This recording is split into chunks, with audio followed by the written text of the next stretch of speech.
Wong desa nek rande lawan liya kae cah. Mumpung ana sing gratisan, ayo dombolan. Ngingeti pariwis ape ambyek rasane kok ayem ya cah. Iya ya cah, ape lah apa ya iki? Aku ape golek kangkung sawah. Perijo-ijoan ning pasar iki ra gek larang cah, timbang ana sing gratis ya wis ayo ndang jupuk yae. Engko ra ana sing ngomong, "Mbak, iku lho gak higienis." Deloken ya cah. Iki lho tanduran alami sing tukule ning sawah cah. Lapo kok mbok arani gak higienis? Biasane nek tuku ning pasar ya saka tanduran sawah cah. Cuma ndeke dirumati terus karo dipupuk. Nek iki kan alami, tanpa pupuk, tanpa sempretan. Wis pokoke dadi wong desa iki ayem cah. Nek ana ngene-ngene iki gratisan ora tuku, sayurane ora tuku, karek mikir iwake utawa cokotane. Ra krasa ae cah lek golek kangkung wis entuk akeh, wis wayahe mulih ya cah, engko ndang dimasak. Kangkung iki luwih memes cah daripada kangkung sing tuku ning pasar.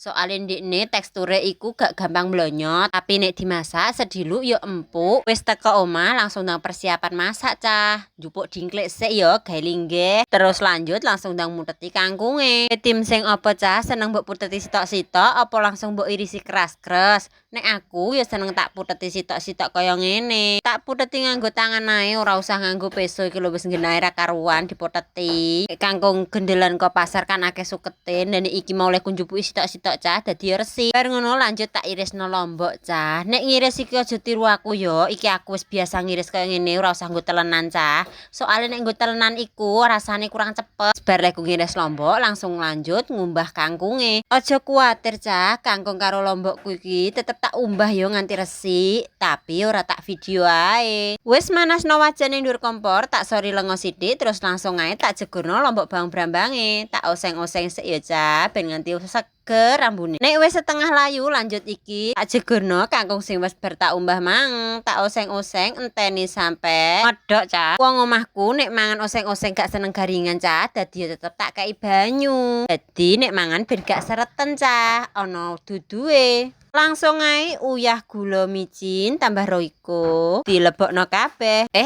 Kelalen cah, iki aku seneng tak kei terasek dadi tak tambahi terasek sithik ya. Nek kowe seneng ora cah oseng kangkung dikei terasek? Mungkin beda wong beda selera ya cah. Sing kangkungku wis mateng, iki siap ganti nggo goreng lawane. Wis ra usah golek sing angel-angel cah, cukup dadar nondok ngene ae iki nggo gawe lawuh mangan ya. Ning desa ndok seprapat ae didadar dikei onclang, didadekno 6 ben iso gawe mangan wong sak jero omah cah. Lho lah kok wetenge wis lesu, wis njupuk oseng kangkung karo ndok dadaran dipangan lah kok suwedep tenan.